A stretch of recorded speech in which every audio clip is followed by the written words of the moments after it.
তীব্র তাপদাহের পরে চট্টগ্রাম নগরীতে হঠাৎ করে শুরু হয় স্বস্তির বৃষ্টি। টানা 1 ঘন্টার বৃষ্টিতে জলাবদ্ধতা সৃষ্টি ও সড়কে গাছ পড়ে সড়ক বন্ধ হয়ে যায়।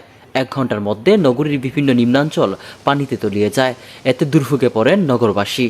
নগরীর চকবাজার, চান্দগাঁও, আগ্রাবাদ, খুলশী ওয়ারলেস, বড়পুল, হালিশহর, নয়াবাজার এলাকার বিভিন্ন সড়কে জলাবদ্ধতা তৈরি হয়। নালা দিয়ে পানি না নামায় সামান্য বৃষ্টিতে এমন জলাবদ্ধতা তৈরি হয়েছে বলে জানান স্থানীয়রা। অন্যদিকে কালবৈশাখী ঝড়ের তাণ্ডবে নগরীর জাকির হোসেন রোডে বৈদ্যুতিক খুঁটি, ট্রান্সফরমার ও গাছপালা ভেঙে পড়ে সড়কে। এতে এমইএস কলেজ মোড় থেকে জিইসি মোড়ের যান চলাচল বিঘ্ন ঘটে।